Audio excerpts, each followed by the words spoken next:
My name is Chris Wilterdink, and I would only ever get called my full name if I was in a lot of trouble by my parents.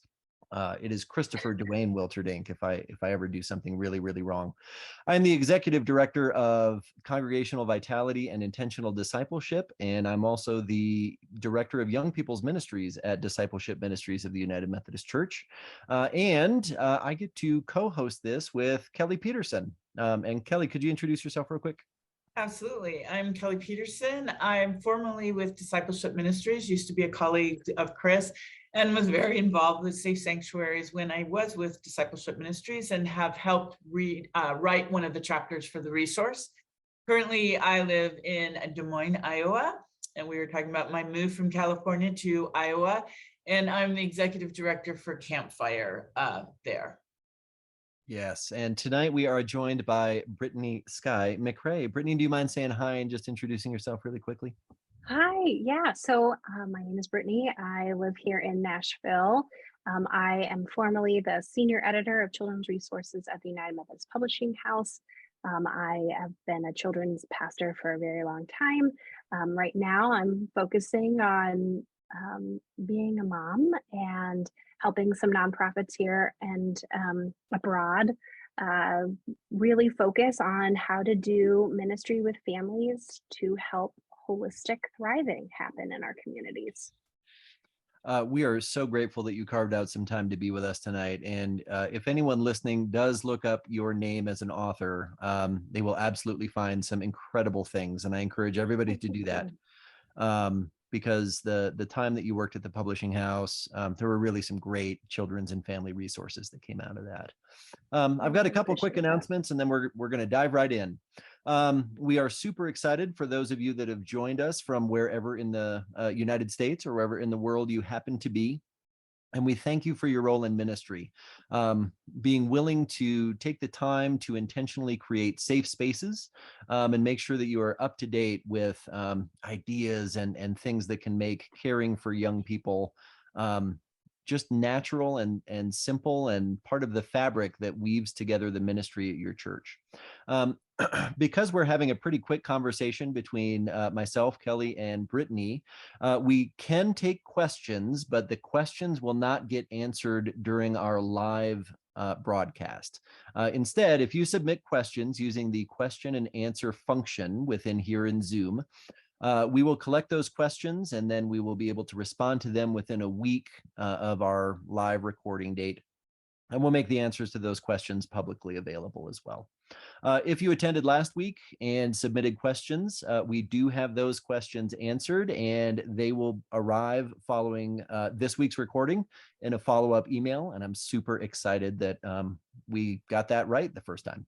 One quick announcement is that the title of this resource that we're talking about tonight is Safer Sanctuaries, Nurturing Trust Within Faith Communities, and it is due to release in April of 2023. Even though that is several months away from when we are recording this particular conversation, you can pre-order it at the Upper Room online store. And because you are a webinar participant, we are offering you a 20% off code and free shipping when you use the code WEBSS at checkout. That will be in the chat. That will be part of the Facebook Live video so that you can find that code. We want to make it as easy as possible for you to get this resource in your hands once it does become available. And then the last thing before we jump into the questions is that every participant of this live webinar will also receive a sampler of the Safer Sanctuaries resource that is coming out. And that will get emailed out after our final recording, number 4 out of 4, after October 27th. Okay, I feel like I've talked more than I ever wanted to. Kelly, did everything make sense? Everything I kind of blanked out for a moment there. Yeah, no, you didn't forget anything. It's getting easier, getting a little easier. So well, let's get started, dive right into this. So Brittany, why does the ministry of Safe Sanctuary resonate so much with you? So two things come to mind, personal stories and then things I learned in undergrad and in graduate school that are rooted in psychology. I think of those two things, the personal stories are always more interesting. So I'll start there. But don't worry, I will geek out a little bit about psychology too. So growing up, I attended United Methodist churches, and I remember feeling really safe in all of those spaces, but also recognized that my mom wasn't always safe in churches. And as we got older, I heard more of those stories, and some of her family members were abused by senior pastors in churches. And so when I became a children's pastor, I also inherited this history, this generational trauma of not actually feeling safe inside church buildings. I have friends who also have shared stories of their time, particularly in youth group, where their boundaries were violated, um, and I believe when the church is at its best, those sorts of things don't even occur to anyone. When the church is at its best, it's really invested in ensuring that all people who cross that threshold feel seen, valued, and belong. Psychologically, in order for us to reach self-actualization, that spiritual development that we all seek to instill in our programs and in our churches, you have to have those basic needs met. You have to have a safe space for people to feel comfortable growing. Otherwise, we're stuck in that defensive posture. We're stuck in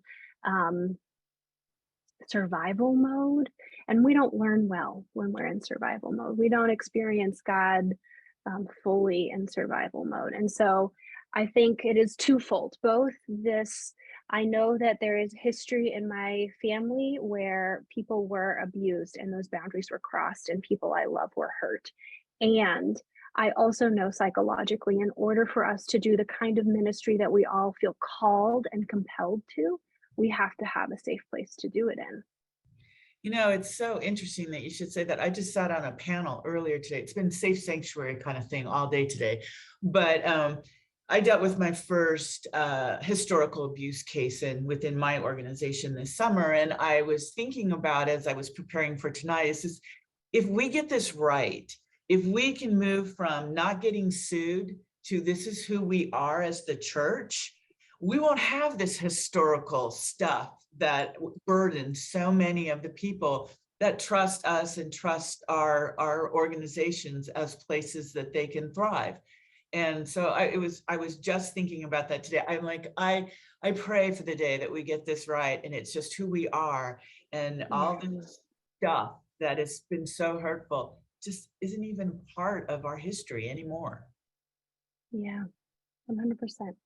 For folks that might not be as familiar with the term that you used, I'm just, if you see me reaching this way, it's because I'm scribbling notes because you're writing and saying incredibly important things. The term generational trauma, right? Okay. I'd love to dive into that a little bit because one of the conversations that we get to have with leaders in charge of creating safe spaces and brave spaces in their church is to help them be able to talk about these things, right? And just because there might not be something that was obvious on the surface doesn't mean that there was not a past trauma or a past abuse of any kind. It might just mean that it wasn't talked about, or if it was talked about, it was talked about with somebody that did not follow a procedure and share things to find some resolution. Instead, just kind of buried it, and that tension tends to stay. So do you mind diving a little bit into that idea of generational trauma? Because I know we have a lot of people who work in churches that are, decades, if not, getting close to a century old. Yeah, so generational trauma is a term that is used to describe trauma that has been passed down from one generation to the next. So in my family, alcoholism is present, and that created a generational trauma from one set of parents to their children, who then became parents, who then passed it on to their children, and so on and so forth. And so when I speak of generational trauma, particularly in church spaces. I think we have, as organizations, sometimes unintentionally, because we ourselves have past traumas that are we act out in unconscious ways, but we perpetuate trauma and harm, both emotionally, spiritually, sometimes physically, sometimes sexually. And these behaviors create narratives, and even if they're secrets, I think honestly, secrets are actually the hardest to deal with, because until you're willing to admit that something has happened, um, you can't deal with it, and so it gets muffled and exacerbates in weird ways. Um, so, talking about safe sanctuaries and generational trauma, um, I was on staff at a church in California, and I brought this conversation up in our staff meeting about how do we really invest in a culture of safer sanctuaries here? How do we ensure that everyone walking in always feels like they are Mm. safe? And we as human beings we want to believe the best in each other and the best in ourselves. And so sometimes we get defensive instead of saying, oh, there are some things that we can do that would alleviate some of this tension, that would make some of these folks who might have experienced some harm in other places feel more comfortable here. And so that defensiveness Mm. tends to keep us from being able to um, heal, keeps us from being able to heal. And so then we just pass it on and on and on and on forever. One of the things that I have been really invested in my own life and in the organizations that I am a part of has really been around reparenting. So the way to stop generational trauma is to get in touch with our inner children, and to really be intentional about excavating ourselves. Mm. And that is also something that we must do in our organizations, is excavating, so that we are able to take accountability, admit when our boundaries were crossed. And then we are able to form a new relationship and really reconcile and move forward. So generational trauma is something that all of us have. And all of our organizations are also a part of, because we came out of, not always some great situations. Well, and to lean into that, for like, none of us are perfect, right? And none of the No. organizations that we work with or serve are perfect either. And so recognizing that isn't really a weakness. It honestly leads to, just like you're saying, a lot of reconciliation and a lot of strength. And you need leaders that can see the value of that growth and that development. So within safer sanctuaries, this is actually a great way, I think, to transition to the second question that we have. Some of the foundational elements of this resource have to do with kind of broadening the understanding of who a vulnerable person is. That we all have vulnerability in our lives. It's not just children, it's not just youth, it's not just those under the age of 18. It's also not just those over the age of 72 that are in retirement. That we all find ourselves in vulnerable positions. And because we're all vulnerable, we all have a responsibility to be able to care for each other and create space. And the three things that you mentioned in your first answer, helping someone, no matter their age or their station or their socioeconomic status, any other background markers, anything like that, to be seen, to be valued, and to feel as if they belong, to have a sense of belonging. In your ministry experience, have you seen churches that have done those three things well? Yeah, so I actually start my chapter with a little vignette about my experience shopping for a church here in Nashville. I had kind of taken a break from United Methodist churches for a minute, mostly because every time I showed up at a church, they were like, oh, we know who you are, come run our programming. And I really wanted to spend some time growing spiritually and not necessarily in charge of something. But I got married and we were talking about having kids, and it felt very important to me that our children grow up in the tradition that I did. So I started shopping around with my husband, looking at churches, and I ended up at like a worshiping congregation of about 200, so like a mid-sized congregation. And I what made me stay there was an experience I had that very first time. And I was sitting in the pews. There were several children in the worship service, and one of them, I think he probably had to have been 8 years old, got up and started walking down the aisle towards the door to leave the sanctuary. And two ushers stood up and followed him out of the sanctuary. And I thought, well, that's interesting. I've never seen that happen before. So after the worship service, I went and found the children's pastor, the children and youth pastor, and said, hi, I'd like to know what that was about. And she said, well, it's because everybody here who is in a volunteer position on Sunday mornings has been through Safe Sanctuaries training, background checked, and is committed to ensuring that everyone is safe. So that child had to go to the bathroom. Those two adults followed him to ensure there was no one in the hallway that might have malicious intent, checked the bathroom stall, then walked out of the bathroom so that he could go to the bathroom and then come back into the sanctuary. So it was like everybody in that church was committed to ensuring that everybody felt safe. And it was because of issues around injustice, issues around like being trauma informed in the ways that they do things, and just really wanting to make sure that everybody felt like they were cared for. And so the senior pastor was committed to it. I think that's a really big thing. As a children's pastor, I don't know how many are on this call who might resonate with this.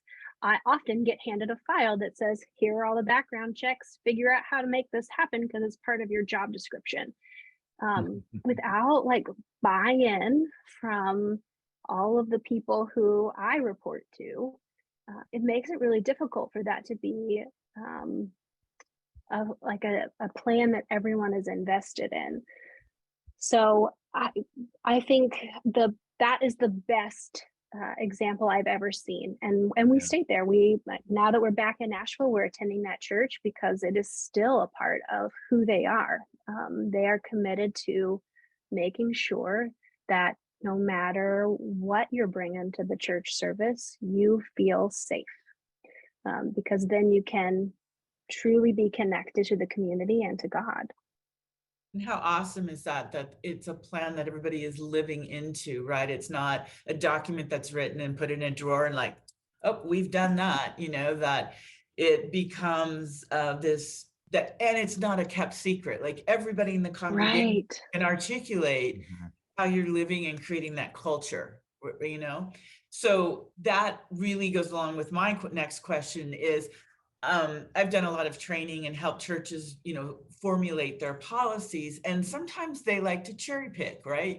I can make this work, but wow, this part seems really hard. And so what are the foundational elements to consider when putting together the safe sanctuary policy and procedures?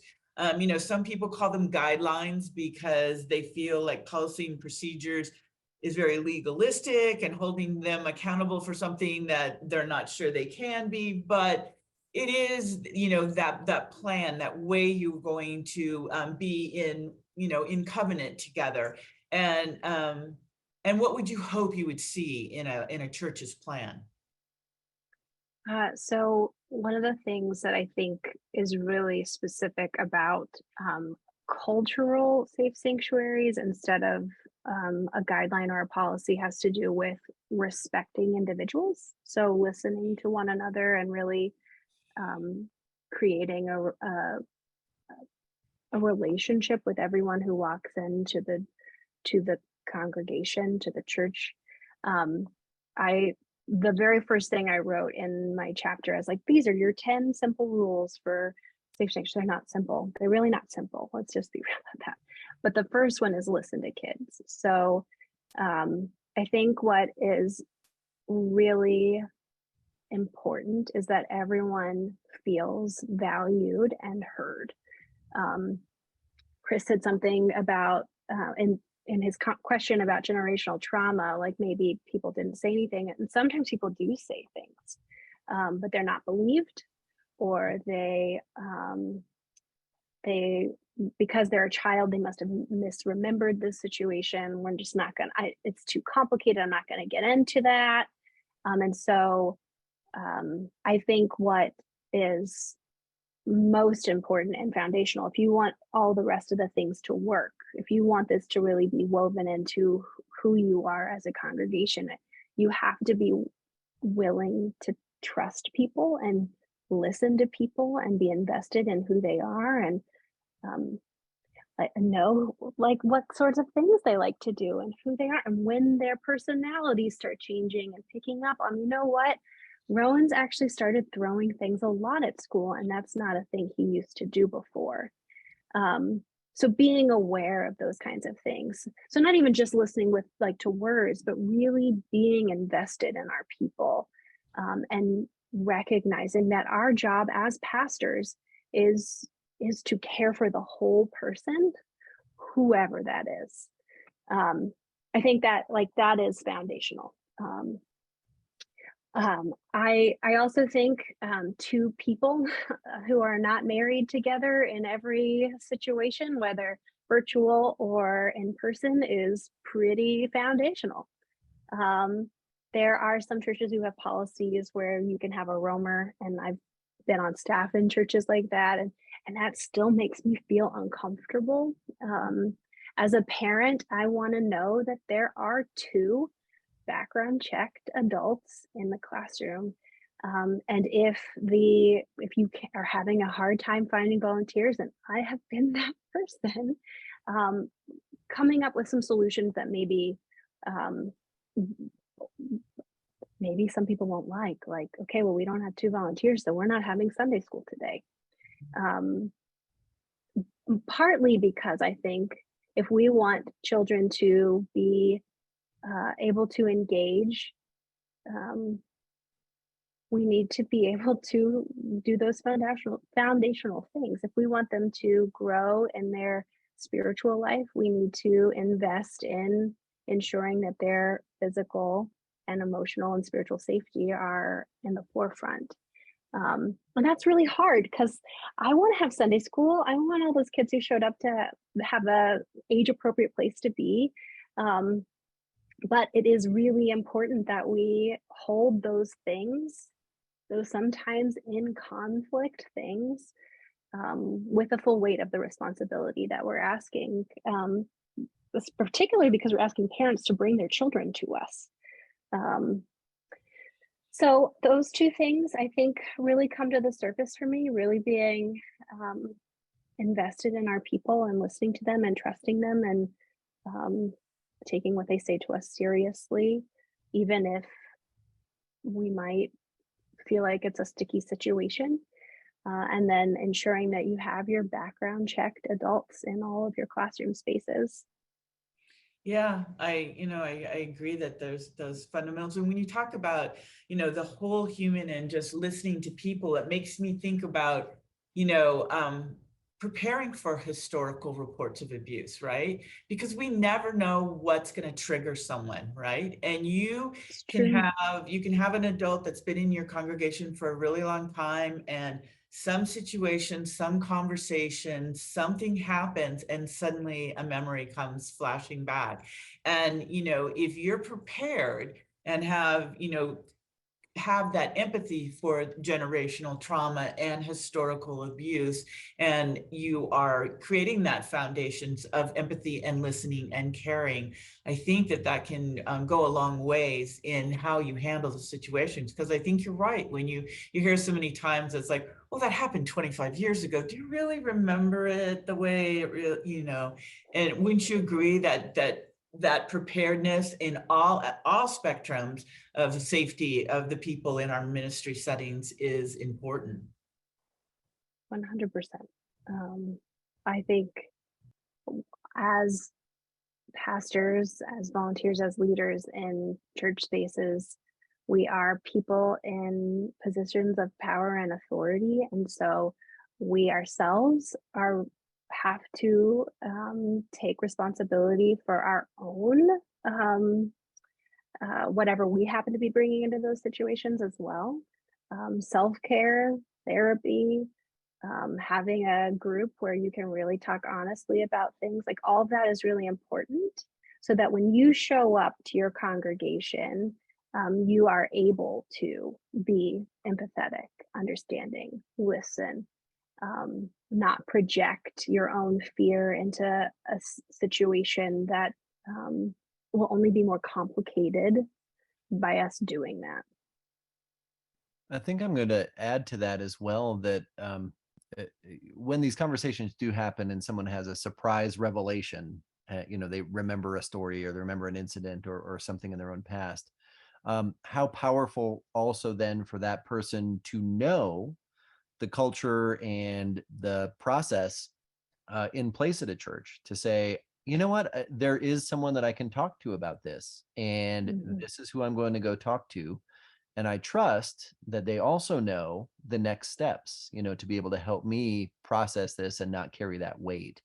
I think, Brittany, you said, something about bearing the full weight of the responsibilities for these things. And for somebody that's new or just getting started, it can feel intimidating, right? Like it can feel like, yeah, for sure. oh, this is so much. Like, I don't even know if I want to pick this up because I'm not sure if I can do it. And I think that the encouragement that I want to give to those people and the spirit that this Safer Sanctuaries resource comes from is, kind of living into the idea that many hands make light work. This can feel heavy. This is heavy duty stuff.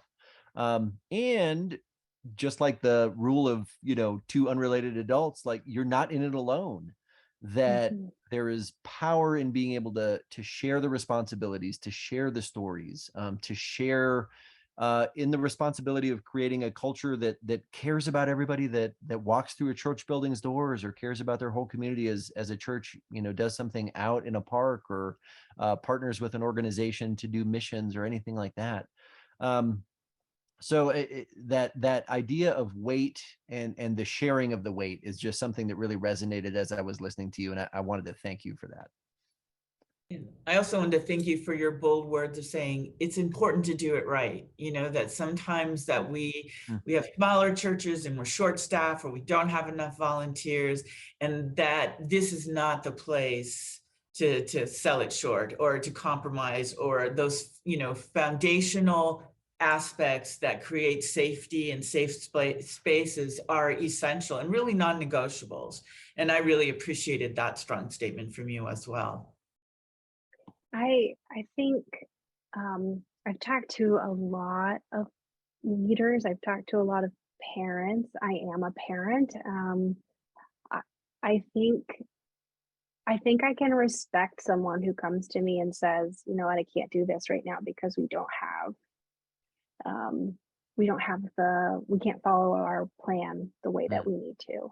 In fact, I would say, oh, thank you. I can tell then you're taking this seriously. It builds trust. And I'm a millennial. There are a lot of us who are really struggling with institutional church, and some of that goes back to this generational trauma. Some of it goes back to harms that were perpetuated both to them and to their friends. And so any church that can take this seriously and show people and build that trust that this is important to us, I actually think goes a really long way to doing some of that generational trauma healing that is going to be so important for us moving forward in the institutional church.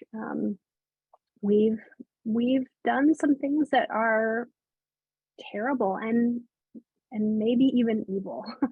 And so there really is a reckoning that we have to that we have to take responsibility for. I don't want to scare people away from doing this. So I'm gonna come back to some encouragement, Yeah. but like it really is it can be like resurrecting having a congregation fully invested in um, the well-being of its members. Um, I think there are a lot of us out there who would feel more comfortable coming back to church if we really believed that the people in positions of leadership in those sanctuaries truly cared um, about the safety and well-being of those we care about. In one of the chapters that I helped write, the language that we ended up using had to do with like the word champion or being a champion. Uh, and again, it comes back to that shared idea for me that yes, there is this importance for the leadership of the church, whatever that leadership structure looks like, right? If Mm-hmm. that's a pastor, if it's a church that's got one big board, if it is a ton of different committees, having champions in multiple places throughout the church's structure or the church's organization really can help people to understand the importance of safer sanctuaries kind of across the life of the whole church. It helps to share the weight a little bit as well. And also there's some really good like richness that comes from it because folks will approach the questions differently, or they'll see gaps, or they'll see vulnerabilities or needs in very different ways. And so if you're at a church that has age level ministries, or has groups that don't tend to talk to each other all that much, one of the examples from my own local church life would have been the interactions between the preschool and the Alcoholics Anonymous group, because they use the same space in the basement, and the AA group was in there very, very early. And sometimes their meetings would run long, and it was into when preschool drop off was. And so here were, sort of two outside entities, right? Like the preschool group and the AA group. And then the church staff needing to be able to negotiate, okay, here's why this is really important for the leadership of your two groups to get together and talk, because there's some discomfort, or there's some unfamiliarity, and there's a need to kind of build a bridge or a community. And we can do that using the foundational elements of safer sanctuaries to kind of get these groups to a place where they can understand each other's needs, and kind of let the conflicts go by that need to go by. It was always the coffee. The coffee on the preschool carpet was the thing that kept killing these folks, because it would stain the carpet, right? And there was always this one room that was, coffee stained and smelled like Java all the time. Anyway. At my church, But it was I, always the Sorry. smoker on the outside, the Oh, smokers. sure. Yeah, that was the big thing at our church, having the AA around the youth group. It was at the same time, same night. So we had to do a lot of negotiating around that. Sure. Sorry, Brittany, you were going to say something. I was going to say, but you hit on something that's really important. I think that goes back to that foundational, like what I said first. It really hinges on our relationships, our willingness to see each other as human beings, to take the time to get to know the people who are in our buildings, in our spaces, and I think that is what makes a sanctuary safer, is really being willing to get to know one another, and hold our humanity together. Anyway, we don't have enough of those spaces here in this time and day and age, and we need more of them. Church should be that for us. Have you found those that sometimes as churches live into this, that suddenly they find themselves having, they have user groups or rental groups or whatever groups, and they're like, oh, this is creating a whole new conversation and getting to know each other and creating a new foundation for our relationship together. And I wonder how often that happens, and that causes a little uncomfortableness between the people occupying the same spaces. That's a good question. I honestly don't know, because I've never been the facilities director at a church who's had those conversations with the outside groups. Um, but I imagine that a lot of us have outside groups because it is important that we use our space during the week, and also it can be a source of extra income as we're trying to make all of those apportionments. And so we open our doors, but maybe we need to see those less as outside groups, and like claim some like these are our people too, even if they never come to worship. These are our people too. That, Kelly, you should ask some people who know more than I do. Yeah, no, but I was just thinking of it in terms, you were talking about relationships and whole people. So this safer sanctuary shouldn't be in a bubble, is what I was saying. You were making the point of knowing all people, creating relationships that create safer spaces. And so I was like, wow, I wonder, that means it has to expand beyond the bubble of the congregation. I think that's really true. And I would also add that in a weird way, like that requires vulnerability then too, right? Like a willingness to be known is to embrace a little bit of vulnerability, and being prepared for vulnerability is what Safer Sanctuaries is really all about. So in that roundabout kind of way, I think we've had an amazing conversation tonight, and we're trying to end each of our 4 webinars with kind of one last word of encouragement for church leaders who have been watching this webinar, whether it's live or recorded. And so, Brittany, I'm just going to stop talking and get out of the way and let you encourage everybody that's hung in with us. So I will say a couple of things. I want to make sure that one, all of you know that I've gotten to have some really cool conversations with kids, particularly preschoolers, elementary school kids, and those folks, those kids who are becoming teenagers, they're tweens, those adolescents, and I got to ask them some really cool questions about who they think God is. What is this thing we do called church, and what do you want us to know as adults in this space with you? And all of them told me, like literally all of them have told me that I know God loves me, so God is love. God forgives me. If I mess up, it's okay. I can learn. That church is a safe space for me to grow and thrive. It is a safe space for me to lead. It is a safe space for me to grow in the gifts God has given me. And it is a place where I want to bring my friends.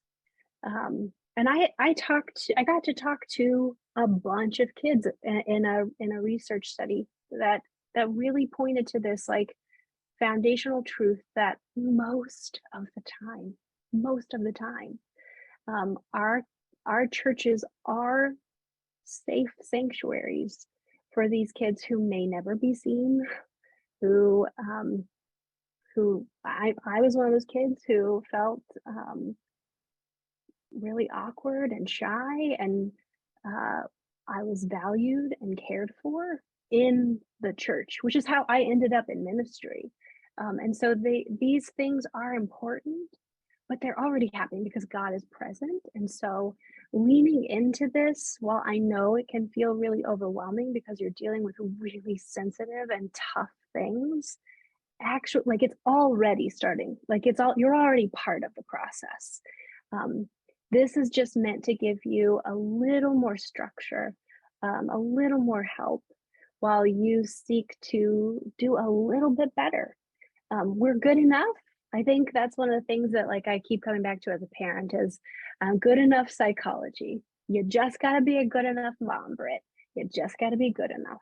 And we're like, lean into that. Be good enough. Learn, grow, and trust that your intentionality behind the things you do really is visible and felt by the people who walk into the threshold of your church. Um, just being here already tells me that you're committed to this thing and you want every child, every youth, every adult um, who walks into your church to feel as if they belong, they're cared for, and you love them just like God does. Um, so hold on to that when you start feeling a little overwhelmed and a little defensive about some of the things that we have to do to ensure the safety of all people. Brittany, well said. And thank you so much for stealing some time, especially during the dinner hour. If you've got a 2.5-year-old at home, I know that flow. Thank you to all of those of you who joined us as well. Kelly and I are just, more than happy to be able to spend this 45 minutes to an hour of our time once a week during the month of October having these conversations. And Brittany, thank you so much for your time tonight. Thank you so much. Yeah, I'm so participants. glad I got to be here. Oh man, we are too. And those of you who were able to watch live, make sure that you look for your follow-up email from Upper Room Publishing related to question and answers, as well as the link to the recording of our conversation tonight. And just as a final reminder, everybody who gets to watch these things will receive a sampler of it, of chapters, including Brittany's chapter. Actually, I got to see the sampler yesterday. Yeah. Me too. It looks And that'll so get good. delivered at the end of October. It is really starting to look good. Brittany, thank you again. Kelly, thank you again. And to each of those of you leading ministries and joining us live for this webinar, we look forward to seeing you in week number 3 out of 4 in our conversations related to safer sanctuaries. Prayers and blessings on whatever is left of your night.